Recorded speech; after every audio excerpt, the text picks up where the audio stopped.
Mais uma vez, amigos da Bíblia Sem Maquiagem, estamos de volta para o nosso projeto, a Bíblia Sem Maquiagem. Hoje, leitura e vocabulário desse pequeno trechinho, matando 2 coelhos com uma cajadada só, que é o que eu gosto de fazer quando a história é pequena. São só 4 versículos, por que não colocar o vocabulário junto? Assim fica até mais fácil de você identificar as palavras. Lembra que no vídeo anterior eu dei uma atenção toda especial para a vara? Hoje é praticamente tudo repeteco e a vara está lá de volta. Eu contei a história da vara do Jezar. Já disse que Jesus disse que ele é a videira verdadeira e nós somos as varas? Viu que Salomão, nos provérbios, tem uma visão toda especial da vara. Salomão não economizava a vara, não. Acho que é assim que ele educou os filhos. E ele disse que é pra gente educar os meninos. E quando você educa o menino, mesmo depois de grande, ele nunca vai esquecer. Naquele tempo, os pais tinham autoridade para educar os filhos. Hoje, os pais não têm mais direito de educar os filhos. É por isso que os filhos andam rebeldes, matando o pai à torto e à direita. E não dá nada para eles, porque são crianças. Se você não prestou atenção no vídeo anterior, que eu dei toda aquela atenção para a vara, veja hoje. Veja esses provérbios todos, onde Salomão está falando da vara. Veja se ele não vai falar que uma pessoa que você corrigiu vai entender, mas não vai atender. Com certeza daí ele fez bom uso da vara. Mas enfim, vamos ver então hoje leitura e vocabulário desse pequeno trecho. Êxodo 8, dos versículos 16 ao 19. A praga dos piolhos. Disse mais o Senhor a Moisés: Dize a Arão: estende a tua vara e fere o pó da terra, para que se tornem piolhos por toda a terra do Egito. E fizeram assim, porque Arão estendeu a mão com a sua vara e feriu o pó da terra, e havia muitos piolhos nos homens e no gado. Todo o pó da terra se tornou em piolhos em toda a terra do Egito. E os magos fizeram também assim com os seus encantamentos, para produzirem piolhos, mas não puderam. E havia piolhos nos homens e no gado. Então disseram os magos a Faraó: Isto é o dedo de Deus. Porém, o coração de Faraó se endureceu e não os ouvia, como o Senhor tinha dito. E conforme o combinado, vamos fazer a releitura desses 4 versículos. Vem piolho por aí. Aí vem mais pragas e só no título, como sempre. E olha que é só a terceira. Já teve sangue e rã na água. Hoje, disse mais o Senhor a Moisés: Dize a Arão: estende a tua vara e fere o pó da terra, para que se tornem piolhos por toda a terra do Egito. Nada novo nesse versículo, além dos piolhos, que vão empestear toda a terra do Egito. Já pensou? Que desespero! Se um piolho só já incomoda muita gente. Eu vou sempre reforçando as leituras que eu já destaquei antes para fixar bem. Mas uma coisa interessante acontece aqui.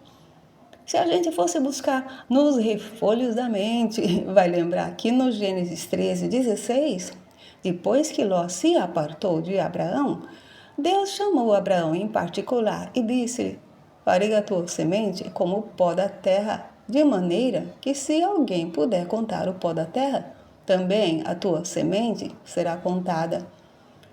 É bom ir lembrando desde já que este combinado teve de ser cancelado, pois, de acordo com Deuteronômio 28:62, nas pragas de Moisés, ele diz: Ficareis poucos homens, em lugar de haver sido como as estrelas dos céus, em multidão, porquanto não destes ouvido à voz do Senhor vosso Deus.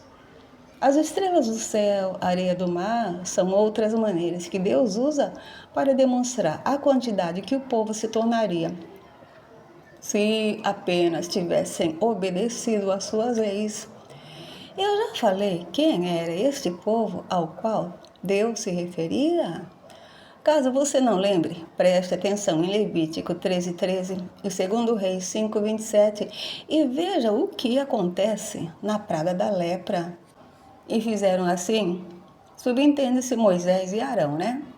Porque Arão estendeu a mão com a sua vara e feriu o pó da terra, e havia muitos piolhos nos homens e no gado, e todo o pó da terra se tornou em piolhos, em toda a terra do Egito.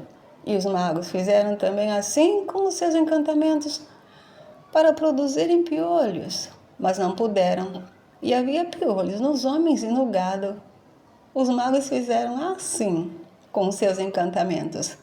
Assim como, pois não puderam, também com tanto piolho até no gado, onde mais poderia caber? Não dá para saber o motivo pelo qual os magos não puderam produzir piolhos também. Só sabemos que seus encantamentos falharam. A última ou primeira vez que ouvimos falar em produção foi há muitas leituras atrás, nomeadamente Gênesis 1, 21 e 3, 18, quando Deus estava ainda criando o mundo. Mais se adiante e leia Isaías 42, 3, na leitura do servo do Senhor.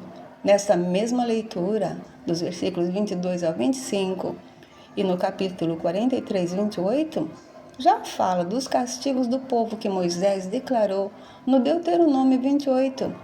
Só que o povo não se emenda mesmo. A gramatiquinha desse versículo 18 é para você comparar esse mas com o mais do versículo 16, pois mas é mas e mais é mais. Em João 13:10 dá para ver bem a diferença entre um e outro. Até agora, já vimos que é melhor não deixar Deus nervoso, pois quando a sua ira se acende, até quem nem sabia de nada vai sofrer as consequências. Talvez por isso diz em Apocalipse 18:4, sai dela, povo meu, da Babilônia, para que não sejas participante dos seus pecados e para que não incorras nas suas pragas. Continuando o versículo 19, então disseram os magos a Faraó, isto é o dedo de Deus. Porém, o coração de Faraó se endureceu e não os ouvia, como o Senhor tinha dito. E assim, aprendemos que os magos conheciam muito bem o Senhor Deus, só que nem ligaram para ele. Mas chegou a hora de reconhecerem seu poder. Logo, logo, vamos ver o desfecho de toda essa trama de Faraó não ouvir e endurecer seu coração, como o Senhor tinha dito.